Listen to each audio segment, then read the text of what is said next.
Mr. O's Music. Hello you lot, and welcome to Mr. O's Music. I'm Mr. O, and this is music I like. This week is another classical album, some amazing music performed utterly brilliantly. Bartók's Concerto for Orchestra and Music for Strings, Percussion and Celeste, recorded by l'Orchestra Symphonique de Montréal in 1988, conducted by Charles Dutoit. You can tell I like this recording because it's so beaten up. Maybe that should be a prerequisite from now on for any of these videos. If the CD doesn't explode into at least 4 parts when I take it off the shelf, then the recording's not worthy. Before we get into this though, why this recording? Dutoit and the OSM were considered in this period to be one of the best orchestras in the world, and this recording really does show them at their best. The Decca recording is stunning, and the concerto in particular demonstrates how great the players are, both as individuals and as an ensemble. There are a lot of recordings of this music out there, and I think most would agree that while this performance does have its flaws, the split trumpet note in the second movement springs to mind, it's still unsurpassed. Bartok was a Hungarian composer who wrote the Concerto for Orchestra in 1943, shortly after having moved to the United States, fleeing the approaching Axis powers in Europe. His music has a folk-like melodic sense coupled with often odd time signatures and slightly disconcerting harmonies.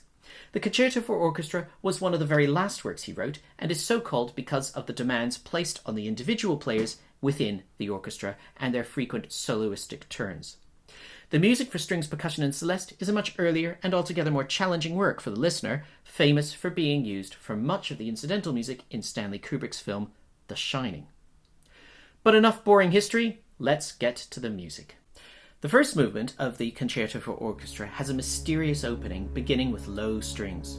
Overall, it has a somewhat confused feel, vacillating throughout between calm, quiet sections and much more agitated music. For me, the first highlight comes after the rhapsodic opening, when the strings begin a meandering melody in unison, over which the trumpets sing a lovely, slightly clashy chorale, which is then taken over by somewhat overwrought upper strings, and the awesome Sol G phrase is really punched perfectly in this recording. There's some lovely woodwind playing with really fine tuning before the more agitated melody returns.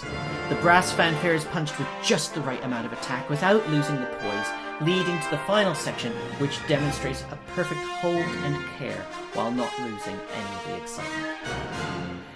The second movement is perhaps one of my favourite performances ever. Here, after a quiet side drum introduction, pairs of woodwind are asked to play in perfect rhythmic unison, matching tone as they play a melody at a fixed interval. The bassoons first at a sixth, then the oboes at a third, the clarinets at a seventh, flutes at a fifth, and finally the trumpets a semitone apart. I lived in Montreal for 2 years in the late 80s, and I remember hearing that Dutoit made the second and third of each instrument purchase and use the same instrument and reeds as the principals, so all the flautists had the same instrument, for instance. I haven't been able to find any evidence while researching this video to back this tidbit up, but it really does sound like it might be the case on this recording. They're just so perfectly matched. But it's not just their tone. I have no idea how long the pairs of instruments must have practiced to get it this together. I mean, just listen to the clarinets here. That's ridiculous. How do they... I'm thinking that...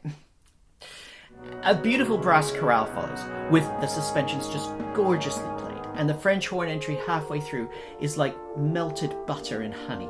The cheekiness with which the third instrument of each family joins in on the reprise is an absolute joy. I love it, and the way the side drum player places those final strokes, just wow.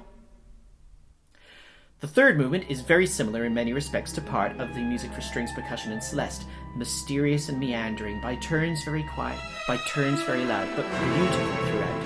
This is an opportunity to wallow in the wonderful warmth of the string sound and hear a really fine orchestra do their stuff. It's a flawless performance. The fourth movement is much more similar to the second, with a lovely cheeky melody introduced by the oboe, which everyone else takes up enthusiastically.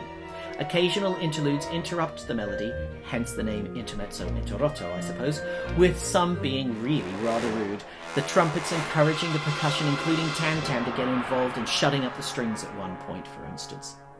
Undeterred, the strings continue calmly, however, and it ends with a beautiful flute cadenza and a humorous ending from all.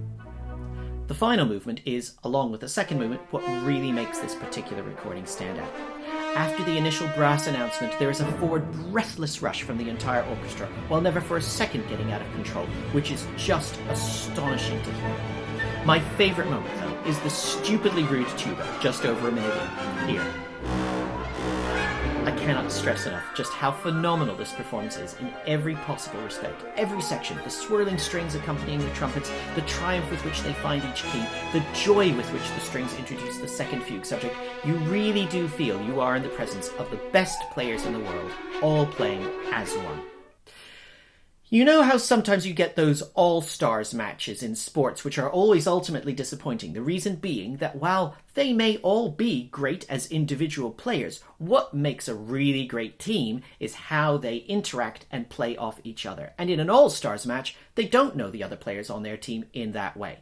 Well, that's what this is, but in the best possible respect, because these players are all all-stars, but they've also been playing with each other daily for years and years. They know each other's movements, foibles, strengths, inside out.